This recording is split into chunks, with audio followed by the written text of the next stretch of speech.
ನಮಸ್ಕಾರ ಸ್ನೇಹಿತರೆ government schemes ಅನ್ನೋ ವಿಡಿಯೋ ಸರಣಿ ಮಾಡ್ತಾ ಇದೀವಿ. ಇವತ್ತು 8ನೇ ವಿಡಿಯೋ. ಇವತ್ತು ಒಂದಷ್ಟು ಇಂಪಾರ್ಟೆಂಟ್ ಆಗಿರ್ತಕ್ಕಂಥ ಸಚಿವಾಲಯದ ಅಡಿಯಲ್ಲಿ ಇರತಕ್ಕಂಥದ್ದು ಗೌರ್ಮೆಂಟ್ ಸ್ಕೀಮ್ಸ್ ನ ಕಂಪ್ಲೀಟ್ ಮಾಡೋಣ. ನಾವು ಮಾಡಿರ್ತಕ್ಕಂಥ ಪ್ರೀವಿಯಸ್ ಗೌರ್ಮೆಂಟ್ ಸ್ಕೀಮ್ಸ್ ಗಳು ಸಪರೇಟ್ ಪ್ಲೇಲಿಸ್ಟ್ ಅಲ್ಲಿ ಹಾಕಿದೀವಿ 2024-25. ಇಲ್ಲಿ ನಿಮಗೆ ನಾವು ಮಾಡಿರ್ತಕ್ಕಂಥ ಎಲ್ಲ ಗೌರ್ಮೆಂಟ್ ಸ್ಕೀಮ್ಸ್ ಗಳು ಸಿಗುತ್ತೆ. ಅಂಡ್ ಎಲ್ಲ ಲಿಂಕ್ಸ್ ಗಳನ್ನ ಇದೇ ವಿಡಿಯೋದ ಕೆಳಗೆ ಡಿಸ್ಕ್ರಿಪ್ಷನ್ ಬಾಕ್ಸ್ ಅಲ್ಲಿ ಕೊಟ್ಟಿರ್ತೀನಿ. ಹಾಗೆ ನಮ್ಮ ಟೆಲಿಗ್ರಾಮ್, ಇನ್ಸ್ಟಾಗ್ರಾಮ್ ಫಾಲೋ ಮಾಡಿಲ್ಲ ಮಾಡ್ಕೊಳ್ಳಿ. ಅದರ ಲಿಂಕ್ ಕೂಡ ಇದೇ ವಿಡಿಯೋದ ಕೆಳಗೆ ಡಿಸ್ಕ್ರಿಪ್ಷನ್ ಬಾಕ್ಸ್ ಅಲ್ಲಿ ಇದೆ ಸ್ನೇಹಿತರೆ. ಇವತ್ತು ನಾವು ಮಾಡ್ತಿರ್ತಕ್ಕಂಥದ್ದು ಪ್ರಮುಖವಾದ 2 ಸಚಿವಾಲಯದ್ದು. ಅದರಲ್ಲಿ ಒಂದು MSME, ministry of micro small and medium enterprise, ಸೂಕ್ಷ್ಮ ಸಣ್ಣ ಮತ್ತು ಮಧ್ಯಮ ಉದ್ಯಮಗಳ ಸಚಿವಾಲಯದ ಒಂದು. This is very important. Exam ಅಲ್ಲಿ ಪದೇ ಬರ್ತಾ ಇರುತ್ತೆ. ಇದಕ್ಕೆ ಸಂಬಂಧಪಟ್ಟ ತುಂಬಾ ಸ್ಕೀಮ್ಸ್ ಗಳಿದೆ. ಬಟ್ ಲಾಸ್ಟ್ 1 year ಅಲ್ಲಿ ಯಾವ್ದು ಸುದ್ದಿಯಲ್ಲಿತ್ತು, ಯಾವ್ದಿದೆ ಅಂತದ್ ಮಾತ್ರ ಡಿಸ್ಕಸ್ ಮಾಡ್ತಾ ಹೋಗ್ತಾ ಇದೀವಿ. ಕರೆಂಟ್ ಅಫೇರ್ ಇರೋದು ಮಾತ್ರ ನಿಮ್ಗೆ ಎಕ್ಸಾಮ್ ಅಲ್ಲಿ ಕೇಳ್ತಾನೆ ಸ್ನೇಹಿತರೆ. ಫೈನ್. ಇದರಲ್ಲಿ ಯಾವ್ದಿದೆ ಅಂತಂದ್ರೆ ಪ್ರಧಾನ ಮಂತ್ರಿ ವಿಶ್ವಕರ್ಮ ಯೋಜನೆ. That is most important. Pradhan Mantri Vishwakarma ಯೋಜನೆ. ಓಕೆ, ಇನ್ ಕರೆಂಟ್ ಅಫೇರ್ಸ್ ಅಲ್ಲಿ ಇರೋದು ಈಗ ಇತ್ತೀಚೆಗೆ ಆಫ್ಟರ್ ಬಜೆಟ್ ಅದನ್ನೆಲ್ಲ ಡಿಸ್ಕಸ್ ಮಾಡಕ್ ಹೋಗಲ್ಲ. ಏನ್ ಇಂಪಾರ್ಟೆಂಟ್ ಸ್ಕೀಮ್ ಇದೆ ಅದನ್ನ ಮಾತ್ರ ಇಲ್ಲಿ ಡಿಸ್ಕಸ್ ಮಾಡ್ತೀನಿ ಸ್ನೇಹಿತರೆ. ಇಲ್ಲಿ ಏನಾಗಿದೆ ಅಂತಂದ್ರೆ ವಿಶ್ವಕರ್ಮ ಯೋಜನೆಗೆ 25.8 ಮಿಲಿಯನ್ ಅಪ್ಲಿಕೆಂಟ್ಸ್ ಗಳು 2024 ನವೆಂಬರ್ ತನಕ ತುಂಬಾ ಅಪ್ಲಿಕೇಶನ್ಸ್ ಗಳು ಬಂದಿವೆ. It is very good form of ಇದು. ಯಾಕಂದ್ರೆ ಇದು ನ್ಯೂಸ್ ಇರ್ತಕ್ಕಂಥದ್ದು. ಇದು ಏನಿದು ವಿಶ್ವಕರ್ಮ ಅಂದ ತಕ್ಷಣ ಸಾಂಪ್ರದಾಯಿಕ ಕುಶಲಕರ್ಮಿಗಳು ಅಂತ ಏನ್ ಕರ್ತೀವಿ, ಅವರಿಗೆ ಬೆಂಬಲ ಕೊಡ್ತಕ್ಕಂಥದ್ದು, ನೀಡುವ ಗುರಿಯನ್ನು ಹೊಂದಿರತಕ್ಕಂಥ ಯೋಜನೆ ಇದು. ಅವರ ಕೌಶಲ್ಯತೆ ಈಗ ನಶಿಸಿ ಹೋಗ್ಬಾರ್ದು. ಇವಾಗೆಲ್ಲ ತಮ್ಮ ಒಂದು ಸಾಂಪ್ರದಾಯಿಕ ಕುಶಲಕರ್ಮಿಗಳನ್ನ ಬಿಟ್ಟು ಬೇರೆ ಬೇರೆ ಉದ್ಯಮಗಳಿಗೆ ಬರ್ತಾ ಇದ್ದಾರೆ. ಹಾಗಾಗಿ ಅದು ಕೂಡ ನಶಿಸಿ ಹೋಗ್ಬಾರ್ದು. ಆ ಪ್ರೋತ್ಸಾಹ ಕೊಡಬೇಕು. ದೇಶೀಯವಾಗಿ ಜಾಗತಿಕ ಮೌಲ್ಯ ಸರಪಳಿಗಳನ್ನು ಸಂಯೋಜನೆ ಮಾಡಬೇಕು. ಹಣಕಾಸು ನೆರವು ಬೇಕು ಅಂದ್ರೆ ಕೊಡಬೇಕು. ಸ್ಕಿಲ್ ಡೆವಲಪ್ಮೆಂಟ್ ಮಾಡಬೇಕು. ಮತ್ತೆ ಆ ಒಂದು ಏನು ಈ ಒಂದು ಸಾಂಪ್ರದಾಯಿಕ ಕುಶಲಕರ್ಮಿ ಕೆಲಸಗಳಿದ್ವು ಅದನ್ನ ನವೀಕರಣ ಮಾಡಬೇಕು. ಮಾರುಕಟ್ಟೆಗೆ ತಕ್ಕಂತೆ ಅದನ್ನು ಕೂಡ ನಾವು ಮಾಡರ್ನೈಸ್ ಮಾಡಬೇಕು. ಅದು ಇದರ ಪ್ರಮುಖವಾದ ಉದ್ದೇಶ. ಇದು 2023 ಬರ್ತಕ್ಕಂಥದ್ದು ವಿಶ್ವಕರ್ಮ ಜಯಂತಿ ದಿನ ಘೋಷಣೆ ಮಾಡ್ತಕ್ಕಂಥದ್ದು. ನಾವು ಮಿನಿಸ್ಟ್ರಿ ಆಫ್ MSME ಅಡಿಯಲ್ಲಿ ಬರುತ್ತೆ.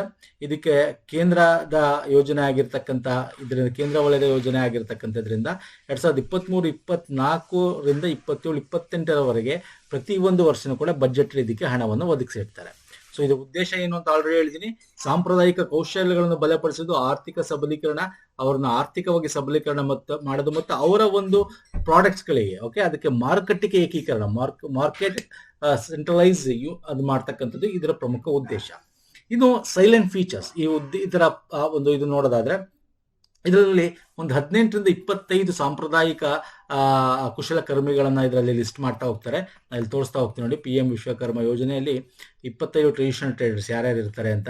ಬ್ಲ್ಯಾಕ್ ಸ್ಮಿತ್ ಆಗಿರ್ಬೋದು, broom maker, coil weaver, foot weaver ಆಗಿರ್ಬೋದು, ಅಂದ್ರೆ ಅಕ್ಕಸಾಲಿಗರು, ಕಮ್ಮಾರರು, ಕುಂಬಾರರು, ಬಡಗಿಗಳು, ಈ ತರ ತುಂಬಾ ಜನ ಬರ್ತಾ ಇದರಲ್ಲಿ. ಇದನ್ನ ಕನಿಷ್ಠ 18 ವರ್ಷ ವಯಸ್ಸಿನವರಾಗಿರಬೇಕು ಈ ಒಂದು ಇದನ್ನ ತಗೊಳಕ್ಕೆ. ಮತ್ತೆ ಒಂದು ಕುಟುಂಬದಿಂದ ಒಬ್ಬ ಸದಸ್ಯರಿಗೆ ಮಾತ್ರ ಅರ್ಜಿ ಸಲ್ಲಿಸಕ್ಕೆ ಅವಕಾಶ ಇದೆ. ಅಕಸ್ಮಾತ್ ನೀವು ಈಗ ಬೇರೆ ಈಗ MSME ಮುದ್ರಾ ಯೋಜನೆ ಇದೆ ನೋಡಿ, ಅದನ್ನ ಡಿಸ್ಕಸ್ ಮಾಡ್ತಾ ಇಲ್ಲ.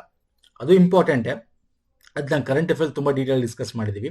ಈಗ ಅಲ್ಲಿ ಅಪ್ಲೈ ಮಾಡಿರ್ತೀರಾ ಅಥವಾ ಬೇರೆ ಯಾವ್ದಾದ್ರು ಸ್ಕೀಮ್ಸ್ ಗಳಲ್ಲಿ ಅಪ್ಲೈ ಮಾಡಿರ್ತೀರಾ, ಅಂತವ್ರಿಗೆ ಎಲಿಜಿಬಲ್ ಇಲ್ಲ. ಇದನ್ನ ತಗೊಳ್ಳೋರು ಯಾವಾಗ್ಲೂ ಸರ್ಕಾರದ ಒಂದು ಸ್ಕೀಮ್, ಒಂದು ಯೋಜನೆಯಿಂದ ಮಾತ್ರ ನೀವು ದುಡ್ಡು ತಗೊಳಕ್ ಸಾಧ್ಯ. ಹಂಗಾಗಿ ಒಂದು ಕುಟುಂಬದಿಂದ ಒಬ್ಬರಿಗೆ ಮತ್ತೆ ಬೇರೆ ಯೋಜನೆಗಳ ಅಡಿಯಲ್ಲಿ ತಗೊಂಡಿಲ್ದಿರೋರಿಗೆ ಮಿನಿಮಮ್ 18 ವರ್ಷ ವಯಸ್ಸಿನಾಗಿರೋ ಇದಕ್ಕೆ ಅಪ್ಲೈ ಮಾಡ್ಬೋದು. ಅವ್ರಿಗೆ 1 ಲಕ್ಷ ತನಕ ಕೊಡ್ತಾರೆ ಒಂದನೇ ಕಂತಲ್ಲಿ. ಅದನ್ನ ತೀರಿಸ ಮೇಲೆ 2ನೇ ಕಂತು ಅಂತೇಳಿ 2 ಲಕ್ಷದವರೆಗೂ ಕೊಡ್ತಾರೆ. 5% ವಾರ್ಷಿಕ ಬಡ್ಡಿ ದರ ಇರುತ್ತೆ. ರೇಟ್ ಆಫ್ ಇಂಟ್ರೆಸ್ಟ್ ಕಮ್ಮಿ ಇರುತ್ತೆ. ನಿಮಗೆ ಯಾವುದೇ ಒಂದು ಈಗ ನೀವು ಅಕ್ಕಸಾಲಿಗರಾಗಿದೆ, ಕಮ್ಮರಾಗಿದೆ, ಅದಕ್ಕೆ ಬೇಕಾಗಿರ್ತಕ್ಕಂಥ ಟೂಲ್ ಕಿಟ್ ಗಳನ್ನ ಕೂಡ ಕೊಡ್ತಾರೆ. 15,000 ಪ್ರೋತ್ಸಾಹ ಧನಗಳ ಟೂಲ್ ಕಿಟ್ ಗಳನ್ನ, ಆಧುನಿಕ ಉಪಕರಣಗಳನ್ನು ಕೂಡ ಕೊಡ್ತಾರೆ. ಮತ್ತೆ ತರಬೇತಿ, ಈಗ ಯಾರೋ ತಂದೆ ಮಾಡ್ತಿರ್ತಾರೆ, ತಾತ ಮಾಡಿದ್ ನಾವು ಮಾಡ್ತಿಲ್ಲ ಬಟ್ ನಾನು ಇದ್ರಲ್ಲಿ ಮುಂದುವರಿಬೇಕು ಅಂತಕ್ಕಂಥವ್ರು ಯಾರ್ಯಾರು ಇರ್ತಾರೆ ಅವರು ತರಬೇತಿ ಕೂಡ ಪಡ್ಕೋಬಹುದು. ಅವ್ರಿಗೆ ತರಬೇತಿ ಸಮಯದಲ್ಲಿ 500 ರೂಪಾಯಿ ದಿನಕ್ಕೆ ಸ್ಟೈಫಂಡ್ ಕೂಡ ಕೊಡ್ತಾರೆ.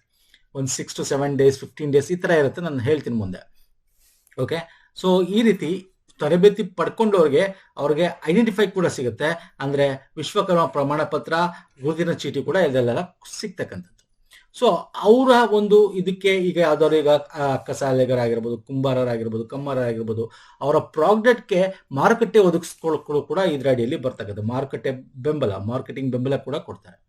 ಇದರ ವ್ಯಾಪ್ತಿ ಏನು ಅಂದ್ರೆ ಭಾರತದಾದ್ಯಂತ 1 ಕೋಟಿ ಹೆಚ್ಚು ಕುಶಲಕರ್ಮಿಗಳು ಇದನ್ನ ಪ್ರಯೋಜನ ಪಡ್ಕೋಬೇಕು ಅನ್ನೋದು ಟಾರ್ಗೆಟ್ ಇಟ್ಕೊಂಡು ಮಾಡಿರ್ತಕ್ಕಂಥ ಯೋಜನೆ.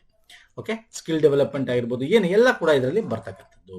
ಸೊ ಇಲ್ಲಿ ನಾನು ಇಂಗ್ಲೀಷಲ್ಲಿ ತುಂಬಾ ಜನ ಇಂಗ್ಲೀಷ್ ಕೇಳ್ತೀರಾ, ಮಧ್ಯೆ ಇಂಗ್ಲೀಷಲ್ಲಿ ಕೊಟ್ಟಿರ್ತೀನಿ ನೋಡಿ. ರೆಕಗ್ನೈಸೇಷನ್ ಏನು, ಸ್ಕಿಲ್ ಟ್ರೈನಿಂಗ್ ಕೊಡ್ತಾರೆ. ನಾನು ಹೇಳಿದೆ ಬೇಸಿಕ್ 5-7 ದಿನ, ಒಂದಿನಕ್ಕೆ ₹500, ಅಡ್ವಾನ್ಸ್ 15+ ಡೇಸ್ ಇರುತ್ತೆ. ಮತ್ತೆ ಟೂಲ್ ಕಿಟ್ ಇದ್ದ 15,000 ಈ ವೋಚರು, ಲೋನ್ಸ್ ಕೂಡ ಕೊಡ್ತಕ್ಕಂಥದ್ದು. ಓಕೆ, ಹಾಗೆ ಲೋನ್ ಡೆಪಾಸಿಟ್ಸ್ಗಳು ಎಷ್ಟು, 8% ಆಫ್ ಇಂಟ್ರೆಸ್ಟು. ಸೊ ಈ ತರ, ಸೊ ಎಸ್ಪೆಷಲಿ ಇಲ್ಲಿ women, SC ST category, OBC ಈ ತರ ಒಂದು ಅಡಿಯಲ್ಲಿ ಇರ್ತಕ್ಕಂಥ ಸ್ಪೆಷಲಿ ಏಬಲ್ಡ್, ಟ್ರಾನ್ಸ್ಜೆಂಡರ್ಸ್ ಇಂಥವ್ರನ್ನ ಹೆಚ್ಚು ಮುಂದೆ ತರಕ್ಕೆ ಇದು ಪ್ರೋತ್ಸಾಹ ಕೂಡ ಮಾಡುತ್ತೆ. ನೆಕ್ಸ್ಟ್ ಬರ್ತೀನಿ, ಈ MSME ಚಾಂಪಿಯನ್ 2.0 ಪೋರ್ಟಲ್ ಅಂತ. This is very important. 2023ರಲ್ಲಿ MSME ದಿನದಿಂದ ತರ್ತವೆ. ಇದೊಂದು ಮೊಬೈಲ್ ಅಪ್ಲಿಕೇಶನ್, ಜಿಯೋ ಟ್ಯಾಗಿಂಗ್. ಅಂದ್ರೆ ಈಗ MSMEಗೆ ಸಂಬಂಧಪಟ್ಟಂತೆ ನೀವೇನಾದ್ರು ಅಪ್ಲಿಕೇಶನ್ ಹಾಕ್ತೀರಾ, ನಿಮ್ಮ ಕುಂದು ಕೊರತೆಗಳು, ಓಕೆ, ನಿಮ್ದು ಏನಾದ್ರು ಪ್ರಾಬ್ಲಮ್ ಆಯ್ತು, ಓಕೆ, ಸರ್ಕಾರದ ವತಿಯಿಂದ ಏನೋ ಕ್ಲಿಯರೆನ್ಸ್ ಬೇಕು, ಏನೋ ಮತ್ತೊಂದು ಬೇಕು. ಸೊ ಇದನ್ನ ಹೆಂಗ್ ಡಿಸೈನ್ ಮಾಡಿದ್ದಾರೆ ಅಂದ್ರೆ, MSMEಗೆ ಸಂಬಂಧಪಟ್ಟಂತೆ ನಿಮ್ಗೊಂದು single window grievance redressal system.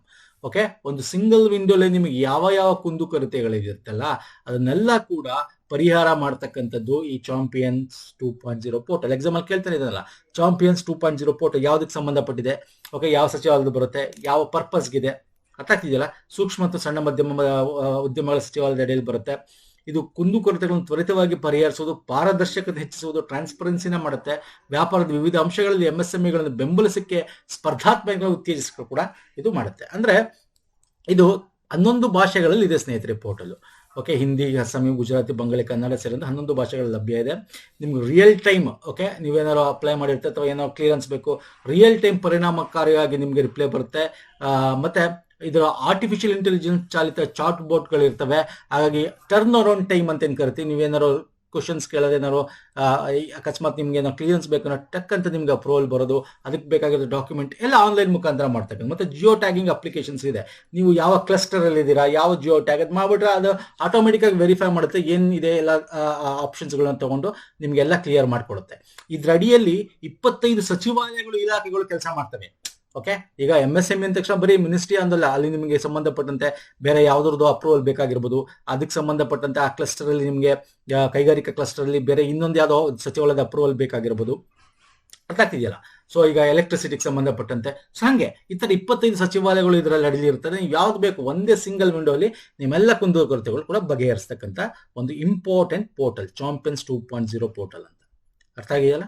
These 2 are very important ಸ್ನೇಹಿತರೆ. MSME ಅಡಿಯಲ್ಲಿ ತುಂಬಾ ಇನ್ನು ಬೇರೆ ಇದೆ, ಅದು ಸುದ್ದಿಯಲ್ಲಿ ಇರೋದು ಮಾತ್ರ ಡಿಸ್ಕಸ್ ಮಾಡ್ತಾ ಇದ್ದೀನಿ ಅಷ್ಟೇ ಸ್ನೇಹಿತರೆ.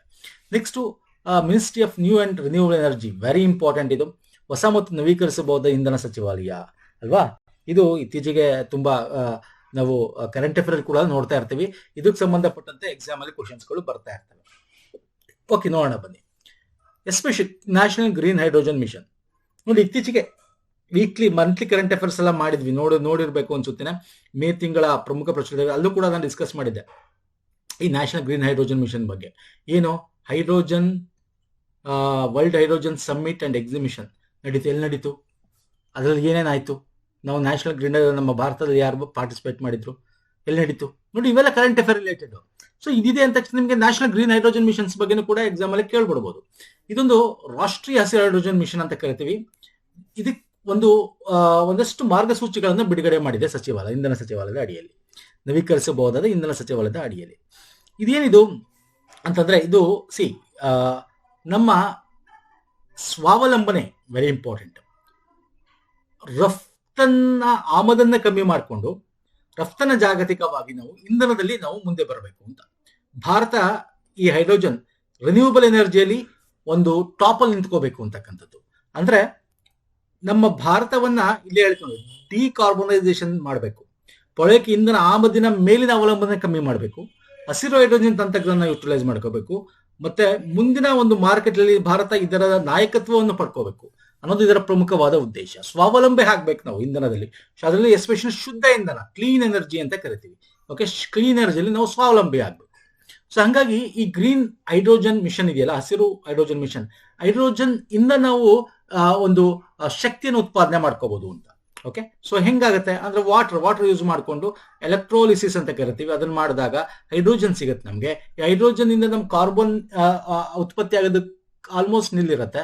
ಹಂಗಾಗಿ ಈ ಕ್ಲೀನ್ ಎನರ್ಜಿ ಅಂತ ಕರಿತೀವಿ. ಇದರಿಂದ ಕೂಡ ನಾವು ಎಕಾನಮಿ ಕೂಡ ಡೆವಲಪ್ಮೆಂಟ್ಗೆ ಈಸಿ ಆಗುತ್ತೆ ಅಂತ. ಇದು 2023 ಸ್ಥಾಪನೆ ಆಗುತ್ತೆ ಸ್ನೇಹಿತರೆ. ಇದನ್ನ ಗ್ರೀನ್ ಹೈಡ್ರೋಜನ್ ಮಿಷನ್ ನಾವು ಮಾಡ್ತೀವಿ, ಒಂದು ಪಾಲಿಸಿನ ಮಾಡ್ತೀವಿ. ಇದು 29-30 ತನಕ ಕೂಡ ಇದೆ. ಅಂದ್ರೆ 2030 ತನಕ ನಮ್ಮ ಗುರಿ ಏನು ಅಂದ್ರೆ ವರ್ಷಕ್ಕೆ 5 ಮೆಟ್ರಿಕ್ ಮಿಲಿಯನ್ ಟನ್ಸ್ ಅಷ್ಟು ಹೈಡ್ರೋಜನ್, ಈ ಒಂದು ಶುದ್ಧ ಒಂದು ಹೈಡ್ರೋಜನ್ ಎನರ್ಜಿನ ಉತ್ಪಾದನೆ ಮಾಡಬೇಕು ಅಂತ. ಸೊ ಅದನ್ನ 10 ಮಿಲಿಯನ್ ಮೆಟ್ರಿಕ್ ಟನ್ಗೂ ವಿಸ್ತಾರ ಮಾಡಬೇಕು, ರಫ್ತು ಕೂಡ ಮಾಡಬೇಕು ಅನ್ನೋದು ನಮ್ಮ ಟಾರ್ಗೆಟ್ ಇದೆ. ಸೊ ಇದರ ಹಿನ್ನೆಲೆ ನೋಡ್ತಾ ಹೋದ್ರೆ ಈಗ ಅಟ್ ಪ್ರೆಸೆಂಟ್ ನಾವು ಏನ್ ನಮ್ಮ ಒಂದು ಟಾರ್ಗೆಟ್ ಇದೆ 2070 ವೇಳೆಗೆ ನಿವ್ವಳ ಶೂನ್ಯ ಹೊರಸೂಸಬೇಕು, ನೆಟ್ ಝೀರೋ ಎಮಿಷನ್ ಅಂತ ಕರಿತೀವಿ ಇಂಗ್ಲಿಷಲ್ಲಿ. ನೆಟ್ ಝೀರೋ ಎಮಿಷನ್ ಗುರಿಯನ್ನು ಇಟ್ಕೊಂಡಿದೀವಿ. ಒಂದ್ ಸೆಕೆಂಡ್ ಅಲ್ವಾ, ನೆಟ್ ಝೀರೋ ಎಮಿಷನ್ ಗುರಿಯನ್ನ ಇಟ್ಕೊಂಡಿದೀವಿ. ಮತ್ತೆ ಈ ಒಂದು 30 ಆಗಿರ್ಬೋದು, 2030 ಅಥವಾ 70 ಆಗಿರ್ಬೋದು, ನಮ್ಮ ಬೇಡಿಕೆ ಕೂಡ ಹಂಗೆ ಹೆಚ್ಚಾಗುತ್ತೆ. ನೆಟ್ ಝೀರೋ ಅಂದ ತಕ್ಷಣ ನಾವೇನು ಕಾರ್ಬನ್ ಎಮಿಷನ್ ಮಾಡ್ತೀವಲ್ಲ ಅಷ್ಟು ನಾವು ಸಿಕ್ವಿಟ್ರೈಸ್ ಮಾಡಬೇಕು. ಓಕೆ, ಅದನ್ನ ಕಾರ್ಬನ್ ಕೊಳ್ಳದಲ್ಲಿ ಅದನ್ನ ಯುಟಿಲೈಸ್ ಮಾಡ್ಕೋಬೇಕು, ಅದು ನೆಟ್ ಝೀರೋ ಅಂತ ಕರಿತೀವಿ. ಇಂಧನ ಬೇಡಿಕೆ ಕೂಡ ಹೆಚ್ಚಾಗುತ್ತೆ, 20 ವರ್ಷ ದ್ವಿಗುಣಗೊಳ್ಳುತ್ತೆ. 2030 25% ಹೆಚ್ಚಾಗ್ಬೋದು. ಜನಸಂಖ್ಯೆ ಹೆಂಗ್ ಜಾಸ್ತಿ ಇದೆ, ಎಕಾನಮಿ ಬೆಳೀತಾ ಇದೆ. ಸೊ ಅದಕ್ಕೆ ತಕ್ಕಂತೆ ನಾವು ಬೇರೆ ಬೇರೆಯಾದ ರೀತಿಯ ಕ್ಲೀನ್ ಎನರ್ಜಿಗಳನ್ನ ಉತ್ಪಾದನೆ ಮಾಡಬೇಕಾಗುತ್ತೆ. ಹಾಗಾಗಿ ಹಸಿರು ಹೈಡ್ರೋಜನ್ ಅಂತಕ್ಕಂಥದ್ದು ಕಡಿಮೆ ಇಂಗಾಲವನ್ನು ಹೊರಸೂಸ್ತಕ್ಕಂಥ ಒಂದು ಟೆಕ್ನಾಲಜಿ ಇರೋದ್ರಿಂದ ಇದನ್ನ ನಾವು ಯುಟಿಲೈಸ್ ಮಾಡ್ಕೋಬಹುದು. ಇದರಲ್ಲಿ ನಿಮಗೆ ನೀರನ್ನು ಹೈಡ್ರೋಜನ್ ಮತ್ತು ಆಮ್ಲಜನಕ ವಿಭಜಿಸುವ ಮೂಲಕ ಉತ್ಪಾದಿಸಲಾಗುತ್ತೆ. ಅದನ್ನ ವಿದ್ಯುತ್ ವಿಭಜನೆ ಅಥವಾ ಎಲೆಕ್ಟ್ರೋಲಿಸಿಸ್ ಅಂತ ಕರಿತೀವಿ. ಈ ಎರಡಂತ ನಾವು ಮಾಡ್ಕೊಂಡಿದೀವಿ. ಒಂದು 2022-26 ತನಕ ದೇಶೀಯವಾಗಿ ಫಸ್ಟ್ ಇದು ಹೆಂಗಪ್ಪ ಈಗ. ಸೊ ಹೆಂಗೆ ನಿಮಗೆಲ್ಲ ನ್ಯೂಸ್ ಅಲ್ಲಿ ಕೇಳಿರ್ತೀರಾ, hydrogen based buses, hydrogen based ಒಂದಷ್ಟು ಶಿಪ್ ಗಳನ್ನ ಮಾಡಿರ್ತಕ್ಕಂಥದ್ದಾಗಿರ್ಬೋದು, ಇವೆಲ್ಲ ನ್ಯೂಸ್ ಅಲ್ಲಿ ನೀವು ಕೇಳಿರ್ತೀರಾ. ಇಲ್ಲಿ ಫಸ್ಟ್ ಈ ಎಲೆಕ್ಟ್ರೋಲೈಸರ್ ಮುಖಾಂತರ ನಮ್ಮ ಒಂದು ಹೈಡ್ರೋಜನ್ ಉತ್ಪಾದನೆ ಮಾಡ್ತಕ್ಕಂಥದ್ದನ್ನ ಫಸ್ಟ್ ಜಾಸ್ತಿ ಮಾಡಬೇಕು. ಅವಾಗ ಬೇಡಿಕೆನ ಸೃಷ್ಟಿ ಮಾಡಿದಾಗುತ್ತೆ. ಜಾಸ್ತಿ ಮಾಡಿದಾಗ ಅದನ್ನ ಎಲ್ಲಿ ಯುಟಿಲೈಸ್ ಮಾಡಬೇಕು, ಅದಕ್ಕೆ ಏನ್ ಬೇಕು, ಸಾಕಷ್ಟು ಪೂರೈಕೆಗಳನ್ನ ನಾವು ಫಸ್ಟ್ ರೆಡಿ ಮಾಡ್ಕೋಬೇಕಾಗತ್ತೆ. ಫೇಸ್ 2 ಏನ್ ಮಾಡ್ತೀವಿ ಅಂದ್ರೆ ಮಾರುಕಟ್ಟೆ ಬೇಡಿಕೆ ಆಧಾರದ ಮೇಲೆ ಬೇರೆ ಬೇರೆ ಕಮರ್ಷಿಯಲೈಸೇಷನ್ ಮಾಡಬೇಕು. ಫಸ್ಟ್ ಉತ್ಪಾದನೆ ಮಾಡಬೇಕು, ಅದನ್ನ ಬೇಡಿಕೆನ ಸೃಷ್ಟಿ ಮಾಡ್ದಂಗೆ ಮಾಡಬೇಕು. ಬೇರೆಯವ್ರಿಗೆಲ್ಲರೂ ಓಕೆ ಇದು hydrogen is available, okay energy is available, so ನಾವು ಹೈಡ್ರೋಜನ್ ಚಾಲಿತ ಬೇರೆ ಬೇರೆ ವೆಹಿಕಲ್ಸ್ ಗಳನ್ನ ಯೂಸ್ ಮಾಡ್ಕೋಬಹುದು, ಶಿಪ್ ಗಳಲ್ಲಾಗಿರ್ಬೋದು ಅಥವಾ ಬೇರೆ ಕಡೆಲ್ಲಾಗಿರ್ಬೋದು. ಸೊ ಹಂಗೆ ಸೃಷ್ಟಿ ಮಾಡಿ ಅದನ್ನ ನೆಕ್ಸ್ಟ್ ವಾಣಿಜ್ಯ ಇದಕ್ಕೂ ಕೂಡ ಬಳಸ್ತಕ್ಕಂಥದ್ದು. ಈ ತರ ಫೇಸ್ 1 ಫೇಸ್ 2 ಅಂತ ಮಾಡ್ತೀವಿ. ಸೊ ಅದನ್ನ ನಾನು ಇಲ್ಲಿ ಇಂಗ್ಲಿಷ್ ಅಲ್ಲಿ ಕೂಡ ಇದೆ, ನೋಡ್ಕೋಬಹುದು ನೀವು. ಏನೇನು ಮಾಡಬಹುದು, ಅದಕ್ಕೆ R&D ಇರುತ್ತೆ, ರಿಸೋರ್ಸಸ್ ಗಳನ್ನ ಮಾಡೋದು, ಇನ್ಫ್ರಾಸ್ಟ್ರಕ್ಚರ್ ಡೆವಲಪ್ ಮಾಡೋದು, ಇವೆಲ್ಲ ಫೇಸ್ 1 ಅಲ್ಲಿ ಮಾಡ್ಕೊಂಡು ಫೇಸ್ 2 ಅದನ್ನ ಕಮರ್ಷಿಯಲೈಸೇಷನ್ ಮಾಡ್ತಕ್ಕಂಥದ್ದು ಇದರಲ್ಲಿ ಬರುತ್ತೆ ಸ್ನೇಹಿತರೆ. Okay, so very important. ನಮ್ಮ ಟಾರ್ಗೆಟ್ಸ್ ಗಳೇನಿದೆ ಇದು ಎಕ್ಸಾಮ್ ಅಲ್ಲಿ ಕೇಳ್ತಾನೆ, ಇದು ಎಕ್ಸಾಮ್ ಅಲ್ಲಿ ಇಂಪಾರ್ಟೆಂಟ್. ಟಾರ್ಗೆಟ್ಸ್ ಗಳೇನಿದೆ ಎಕ್ಸಾಮ್ ಅಲ್ಲಿ ಇದು ಇಂಪಾರ್ಟೆಂಟ್. ಮತ್ತೆ ಕರೆಂಟ್ ಅಫೇರ್ ಈಗ ಎಲ್ಲಿ ನಡೀತು ಅಂತ ನಾನು ಕೇಳಿದೆ, ಕಮೆಂಟ್ ಮಾಡಿ. ನಮ್ಮ ಈ ಮಂತ್ಲಿ ಕರೆಂಟ್ ಅಫೇರ್ ಈಗ ರೀಸೆಂಟ್ ಆಗಿ 1 ಡೇ ಬ್ಯಾಕ್ ನಾವು ಅಪ್ಲೋಡ್ ಮಾಡಿದ್ವಿ, ಅದನ್ನು ನೋಡಿರೋರು ನೀವು ಕಮೆಂಟ್ ಆರಾಮಾಗಿ ಮಾಡ್ತೀರಾ ಸ್ನೇಹಿತರೆ. Next, this is very important. Old scheme ಅಂತ ಹೇಳ್ಬೋದು, ಪ್ರಧಾನ ಮಂತ್ರಿ ಕಿಸಾನ್ ಊರ್ಜಾ ಸುರಕ್ಷಾ ಏವಂ ಉತ್ಥಾನ್ ಅಭಿಯಾನ್ ಅಂತ, PM ಕುಸುಮ್ ಅಂತಾನೆ ಕರಿತೀವಿ. ಹೇಳ್ತೀರಾ ಇದ್ರ ಬಗ್ಗೆ ಯಾರು ಕಮೆಂಟ್ ಮಾಡ್ತೀರಾ? ವೆರಿ ಇಂಪಾರ್ಟೆಂಟ್ ಸ್ಕೀಮ್ ಇದು ಕೂಡ. PM ಕುಸುಮ್ ಅಂತಕ್ಕಂಥದ್ದು ಒಂದ್ಸಲ ಫುಲ್ ಫಾರ್ಮ್ ಕೇಳ್ತಾನೆ ಸ್ನೇಹಿತರೆ, ಕೇಳಿದನ್ ಕೂಡ ಫುಲ್ ಫಾರ್ಮ್ ಏನ್ ಕೇಳ್ತಾನೆ, ಕುಸುಮ್ ಅಂತಕ್ಕಂಥದ್ದು ಏನು ಅಂದ್ರೆ ಕಿಸಾನ್ ಊರ್ಜಾ ಸುರಕ್ಷಾ ಏವಂ ಉತ್ತಮ್ ಅಭಿಯಾನ್ ಅಂತ. ಅರ್ಥ ಆಯ್ತಾ? ನಮ್ಮ ಈ ಒಂದು ನ್ಯೂ ಅಂಡ್ ರಿನ್ಯೂಬಲ್ ಎನರ್ಜಿ ಸಚಿವಾಲಯದ ಅಡಿಯಲ್ಲಿ ಬರ್ತಕ್ಕಂಥ ಒಂದು ಯೋಜನೆ ಇದು. Very important. ಇದು ಈಗ ಮಾರ್ಚ್ 2026 ತನಕ ನಾವು ಇದನ್ನ ಎಕ್ಸ್ಟೆಂಡ್ ಮಾಡಿದ್ವಿ. 2019 ಚಾಲ್ತಿ ಆಗುತ್ತೆ ಈ ಯೋಜನೆ. ಇದು ಯಾವಾಗ ಬರುತ್ತೆ? 2019 ಬರ್ತಕ್ಕಂಥ ಯೋಜನೆ. 2026 ಮಾರ್ಚ್ ತನಕ ಕೂಡ ಈಗ ಇದನ್ನ ನಾವು ಚಾಲ್ತಿಯಲ್ಲಿ ಇಟ್ಕೊಂಡಿದೀವಿ. ಇದು ಕೇಂದ್ರ ವಲಯ ಯೋಜನೆ ಆಗಿರುತ್ತೆ, MSME ಅಡಿಯಲ್ಲಿ ಬರ್ತಕ್ಕಂಥದ್ದು. ಇಲ್ಲಿ ಏನ್ ಮಾಡ್ತೀವಿ ಅಂದ್ರೆ ರೈತರಲ್ಲಿ ಸೌರಶಕ್ತಿ ಬಳಕೆಯನ್ನು ಉತ್ತೇಜನ ಮಾಡಬೇಕು. ಹಾಗಾಗಿ ಅವರು ಸೌರಶಕ್ತಿಗಳನ್ನ ಅವರ ಒಂದು ಭೂಮಿಗಳಲ್ಲಿ, ಈಗ ಒಂದಷ್ಟು ಪಾಳು ಭೂಮಿ ಇರುತ್ತೆ ಅಥವಾ ಏನೋ ಅದ್ರಲ್ಲಿ ಬೆಳೆಯಲ್ಲ ಅಂತ ಕಡೆ ಯುಟಿಲೈಸ್ ಮಾಡಿಕೊಂಡು ಅದನ್ನ ಅವ್ರು ಮಾರ್ದಂಗ ಆಗುತ್ತೆ, ಅವರ ಒಂದು ಆದಾಯನ ಹೆಚ್ಚಿದಂಗ ಆಗುತ್ತೆ. ಜೊತೆಗೆ ನಾವು ಈ ತರ ಸೌರಶಕ್ತಿಗಳನ್ನ ಯೂಸ್ ಮಾಡಿಕೊಂಡು ಡೀಸೆಲ್ ನ ಉತ್ಪಾದನೆ ಮಾಡೋದು, ಅವರು ಡೀಸೆಲ್ ಮೋಟರ್ಗಳನ್ನ ಯೂಸ್ ಮಾಡ್ತಾರಲ್ಲ ಅದನ್ನ ಕಮ್ಮಿ ಮಾಡೋದೆಲ್ಲ ಮಾಡಬಹುದು. ಸೊ ಹಾಗಾಗಿ ಮಾರ್ಚ್ 2026 ವೇಳೆಗೆ 34.8 ಗಿಗಾವ್ಯಾಟ್ಸ್ ಸೌರಶಕ್ತಿ ಸಾಮರ್ಥ್ಯವನ್ನ ಇದ್ರ ಮುಖಾಂತರ ನಾವು ಸೇರಿಸಬೇಕು ಅಂತ ಇದ್ರ ಅಡಿಯಲ್ಲಿ ನಾವು ಒಂದಷ್ಟು ಟಾರ್ಗೆಟ್ ಗಳನ್ನ ಇಟ್ಕೊಂಡಿದ್ವಿ. ಈ ಯೋಜನೆ ಪ್ರಮುಖ ಲಕ್ಷಣ ನೋಡೋದಾದ್ರೆ ಸೈಲೆಂಟ್ ಫೀಚರ್ಸ್ ಅಂತ ಏನ್ ಕರಿತೀವಿ, ಗ್ರಾಮೀಣ ಭೂ ಮಾಲೀಕರ ಅವರ ಒಣ ಕೃಷಿ ಮಾಡಲಾಗದ ಭೂಮಿಯನ್ನು ಬಳಸಿಕೊಂಡು 25 ವರ್ಷಗಳ ಅವಧಿಗೆ ಸ್ಥಿರ ಮತ್ತು ನಿರಂತರ ಆದಾಯವನ್ನು ಒದಗಿಸ್ತಕ್ಕಂಥದ್ದು. ಇದರಲ್ಲಿ 3 ಕಾಂಪೋನೆಂಟ್ಸ್ ಬರುತ್ತೆ. ಒಂದು ಕಾಂಪೋನೆಂಟ್ A, ಕಾಂಪೋನೆಂಟ್ B ಅಂದ್ರೆ ಘಟಕ B, ಕಾಂಪೋನೆಂಟ್ C ಅಂತ. ಅಂದ್ರೆ ಫಸ್ಟ್ ಕಾಂಪೋನೆಂಟ್ ಏನ್ ಮಾಡ್ತೀವಿ, ನೆಲದ ಮೇಲೆ ಒಂದು ಗ್ರಿಡ್ ಗಳನ್ನ, ಸೋಲಾರ್ ಪ್ಯಾನಲ್ಸ್ ಗಳನ್ನ ಹಾಕಿ ಅದ್ರ ಮುಖಾಂತರ 2 ಮೆಗಾವ್ಯಾಟ್ ವರೆಗಿನ ಪ್ರತ್ಯೇಕ ಸ್ಥಾವರಗಳನ್ನ ಮಾಡಿಕೊಂಡು 10,000 ಮೆಗಾವ್ಯಾಟ್ ವರೆಗೂ ಒಂದು ಡಿಸೆಂಟ್ರಲೈಸ್ಡ್ ಮಾಡಿ ಗ್ರಿಡ್ ಗಳಿಗೆ ಕಳಿಸೋದು. ಅಂದ್ರೆ ಸ್ವಲ್ಪ ಆದಾಯ ಬರಂಗೆ ಅವ್ರು ಮಾಡ್ಕೊಳ್ಳೋದು. ಕಾಂಪೋನೆಂಟ್ B ಅಂದ್ರೆ ಏನಾಗುತ್ತೆ, ಇಲ್ಲಿ ಸ್ವತಂತ್ರವಾದ ಒಂದು ಕೃಷಿ ಪಂಪ್ಗಳನ್ನ, ಸೌರಶಕ್ತಿ ಚಾಲಿತ ಕೃಷಿ ಪಂಪ್ ಸ್ಥಾಪನೆಗಳನ್ನ ಮಾಡಿದ್ರು. ಇದರಿಂದ ಏನಾಗುತ್ತೆ, ಕೃಷಿ ಪಂಪ್ಗಳ ಅವರ ಡೀಸೆಲ್ ನ ತೆಗೆದು ಸೋಲರೈಸ್ಡ್ ಕೃಷಿ ಪಂಪ್ಗಳನ್ನ ಯೂಸ್ ಮಾಡ್ಕೋಬಹುದು. ಆಗ ಇಲ್ಲಿ ಡೀಸೆಲ್ ಉತ್ಪಾದನೆ ಖರ್ಚಾಗೋದು ಕೂಡ ಕಮ್ಮಿ ಆಗುತ್ತೆ. ಘಟಕ ಸಿಲಿ 35 ಲಕ್ಷ ಗ್ರಿಡ್ ಸಂಪರ್ಕಿತ ಕೃಷಿ ಪಂಪ್ ಸೌರೀಕರಣ ಮಾಡ್ತಕ್ಕಂಥದ್ದು. ಸೊ ಎಲ್ಲ ಏನು ಇಂಡಿವಿಜುವಲ್ ಇರ್ತಾವಲ್ಲ ಈ ಒಂದು ಸೋಲಾರೈಸ್ಡ್ ಪಂಪ್ಸ್ ಗಳನ್ನ, ಅದನ್ನೆಲ್ಲ ಗ್ರಿಡ್ ಗಳನ್ನಾಗಿ ಕನೆಕ್ಟ್ ಮಾಡಿ ಅಲ್ಲಿನ ಮುಖಾಂತರ ಅವ್ರಿಗೆ ಪಂಪ್ಗಳಿಗೆ ಕೂಡ ಕೊಡ್ತಕ್ಕಂಥ. ಈಗ ತುಂಬಾ ಕಡೆ ಒಂದಷ್ಟು ಜನ ಮಾಡಿರಲ್ಲ ಅಂತ ಇಟ್ಕೊಳ್ಳಿ, ಅವ್ರ ಹತ್ರ ಭೂಮಿ ಇರಲ್ಲ, ಒಂದಷ್ಟು ಬಾಳು ಅವ್ರ ಹತ್ರ ಏನೋ ಒಳ್ಳೆ ಭೂಮಿ ಇರುತ್ತೆ, ಆಗ ಅವ್ರಿಗೆ ಪಂಪ್ ಬೇಕು. ಅವ್ರೇನ್ ಮಾಡ್ಬೋದು, ಸೋಲರೈಸ್ಡ್ ಗ್ರಿಡ್ ಗಳಿಂದ ಸೋಲರೈಸ್ಡ್ ಪಂಪ್ ನ ಯೂಸ್ ಮಾಡೋದು. ಅವ್ರು ಸಪ್ಲೈ ಮಾಡಿದವರು ಕೂಡ ಸೋಲಾರ್ನ ಗ್ರಿಡ್ಗಳ ಏನ್ ಬೇರೆಯವ್ರು ಸಪ್ಲೈ ಮಾಡಿ ಮಾಡ್ತಾರಲ್ಲ ಅಲ್ಲಿಂದ ಕೂಡ ಇವ್ರು ತಗೋಬಹುದು. ಓಕೆ, ಸೊ ಇದನ್ನು ಯಾರು ಬೇಕಾದ್ರೂ ಮಾಡ್ಬೋದು, ರೈತರೇ ಮಾಡಬೇಕು ಅಂತೇನಿಲ್ಲ. ಕೋಪರೇಟಿವ್ ಸಂಬಂಧಪಟ್ಟಂತೆ ಪಂಚಾಯತ್ಗಳು ಅವರು ಕೂಡ ಒಂದು ಗ್ರಿಡ್ಗಳನ್ನ ಮಾಡ್ಬೋದು. ರೈತರ ಉತ್ಪಾದಕ ಅಂದ್ರೆ ಫಾರ್ಮರ್ ಪ್ರೊಡ್ಯೂಸಿಂಗ್ ಆರ್ಗನೈಸೇಷನ್ ಅಂತೀವಿ, ಇವರೆಲ್ಲ ಕೂಡ ಇದನ್ನ ಅಪ್ಲೈ ಮಾಡಿ, ಅಂದ್ರೆ ಕೃಷಿಗಳನ್ನ ಹೆಚ್ಚಾಗಿ ಸೌರಶಕ್ತಿ ನಾವು ಮಾಡ್ಕೊಳ್ಳೋದು.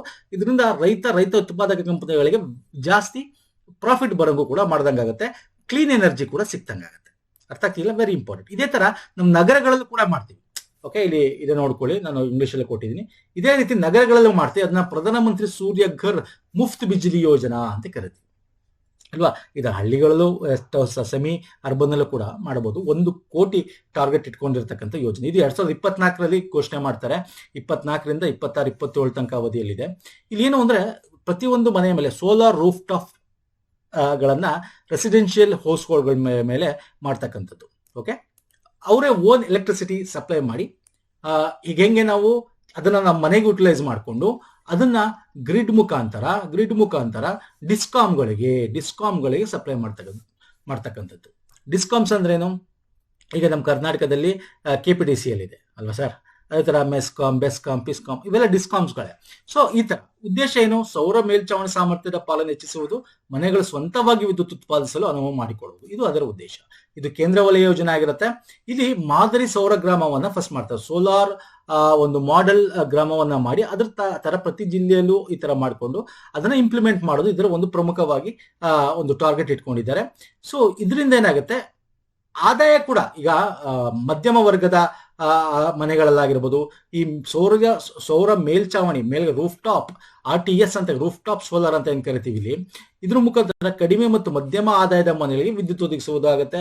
ಅವ್ರಿಗೆ ಆದಾಯ ಕೂಡ ಸಿಗುತ್ತೆ. ಅವ್ರು ಮಾರ್ತಾರಲ್ಲ, ಅವ್ರು ಯುಟಿಲೈಸ್ ಮಾಡ್ಕೊಂಡು ಮಿಕ್ಕಿದ್ ಮಾರೋದು ಓಕೆ ಗ್ರಿಡ್ ಮುಖಾಂತರ. ಸೊ ಅವಾಗ ಅವ್ರಿಗೆ ಆದಾಯ ಸಿಕ್ಕಂಗೂ ಕೂಡ ಆಗುತ್ತೆ. ಓಕೆ, ಸೊ ಇದರಲ್ಲಿ 2 ಭಾಗವಾಗಿ ಮಾಡ್ಕೋತಾರೆ. ಒಂದು ವಸತಿ ವಲಯದ ಮೇಲೆ ಕೇಂದ್ರೀಕರಿಸೋದು, ಇನ್ನೊಂದು ಡಿಸ್ಕಾಮ್ಗಳು ಅವರು ಕೂಡ ಸಪರೇಟ್ ಆಗಿ ಸೋಲಾರ್ ಅವರ ಒಂದು ಇದ್ರ ಮೇಲೆ ಅಥವಾ ಅವ್ರಗಳ ಜಾಗ ಇದ್ರೆ ಅಲ್ಲೂ ಕೂಡ ರೂಫ್ ಟಾಪ್ ಸೋಲಾರ್ ಗಳನ್ನ ಮಾಡಿ ಅದನ್ನು ಕೂಡ ಅವರು ಇದು ಮಾಡ್ಕೋಬಹುದು. 2 ರೀತಿ ಉಪಕ್ರಮಗಳು ಇದರಲ್ಲಿ ರೆಡಿ. ಇಲ್ಲಿ ಅನುಷ್ಠಾನ ಮಾಡಿದ ಯಾರು, ಕೇಂದ್ರ ಸರ್ಕಾರದ ಕೇಂದ್ರ ವಲಯದ ಯೋಜನೆ ಆಗಿದ್ರು, ರಾಜ್ಯಗಳು ಮತ್ತು ಸ್ಥಳೀಯ ಸಂಸ್ಥೆಗಳು ಇದನ್ನು ಅನುಷ್ಠಾನ ಮಾಡ್ತವೆ. ಇದಕ್ಕೆ ಅರ್ಜಿ ನಾವು ಆನ್ಲೈನ್ ಮುಖಾಂತರ ಕೂಡ ಹಾಕ್ಬೋದು, solarrooftop.gov.in ಅಂತ. ಇದರಲ್ಲಿ ಏನಾಗುತ್ತೆ ಅಂತಂದ್ರೆ ನಿಮ್ಗೆ ಸಬ್ಸಿಡಿಗಳು ಸಿಗುತ್ತೆ, ಮತ್ತೆ ಕನೆಕ್ಟಿವಿಟಿಗೆ ಏನೇನ್ ಬೇಕು ಎಲ್ಲ ಮತ್ತೆ ಇದನ್ನ ಯಾರು ಮಾಡ್ಕೊಡ್ತಾರೆ, ಈ ವೆಬ್ಸೈಟ್ಗಳು ಹೋದ್ರೆ ನಿಮ್ಮ ಒಂದು ಅಡಿಯಲ್ಲಿ ನಿಮ್ಮ ನಗರಗಳಲ್ಲಿ ಆಸುಪಾಸಲ್ಲಿ ಯಾವ ಅಪ್ರೂವ್ಡ್ ಏಜೆನ್ಸಿಗಳಿದೆ ಅಲ್ಲಿ ಮುಖಾಂತರ ನೀವು ಇದನ್ನ ಕೂಡ ತಗೊಂಡು ಮೇಲ್ಚಾವಣಿಗಳಲ್ಲಿ ಮಾಡ್ಕೋಬಹುದು. ಸೊ ಮೇಲ್ಚಾವಣಿ ಸೌರ ಸ್ಥಾವರದಿಂದ ಉತ್ಪಾದಿಸಲು ಹೆಚ್ಚುವರಿ ಸೌರ ವಿದ್ಯುತ್ ಘಟಕಗಳಿಗೆ ಗ್ರಿಡ್ ಮುಖಾಂತರ ರಫ್ತು ಮಾಡಲಾಗುತ್ತದೆ. ಹೊಸ ಪ್ರೋತ್ಸಾಹಕ ರಚನೆಗಳು ಮತ್ತು ಸುವ್ಯವಸ್ಥೆ ನೋಂದಣಿ ಪ್ರಕ್ರಿಯೆಗಳು ವಿದ್ಯುತ್ ಬಳಕೆಯನ್ನು ಮತ್ತಷ್ಟು ಹೆಚ್ಚಿಸುತ್ತವೆ. ಗುರಿಯನ್ನು 1 ಕೋಟಿ ಮನೆಗಳನ್ನು ತಲುಪಬೇಕು ಅಂತ ಹೇಳಿ ಈ ಒಂದು ಪ್ರಧಾನಮಂತ್ರಿ ಸೂರ್ಯ ಘರ್ ಮುಫ್ತ್ ಬಿಜ್ಲಿ ಯೋಜನೆ ಅಂತಕ್ಕಂಥ ತಂದಿರ್ತಕ್ಕಂಥದ್ದು. ಇದರಿಂದ ನಿಮ್ಮ ವಿದ್ಯುತ್ ಬಿಲ್ಲು ಕಮ್ಮಿ ಆಗುತ್ತೆ, ಹೆಚ್ಚುವರಿ ಮಾರದಿನ ನಿಮ್ಗೆ ಆದಾಯ ಕೂಡ ಜಾಸ್ತಿ ಆಗುತ್ತೆ, ಮತ್ತೆ ಪರಿಸರ ಪ್ರಯೋಜನಗಳು ಅಲ್ವಾ ಸರ್, ಎನ್ವೈರನ್ಮೆಂಟಲಿ ನಾವು ಗ್ರೀನ್ ಹೌಸ್ ಗ್ಯಾಸ್ ಎಮಿಷನ್ ಕೂಡ ಕಮ್ಮಿ ಆಗುತ್ತೆ.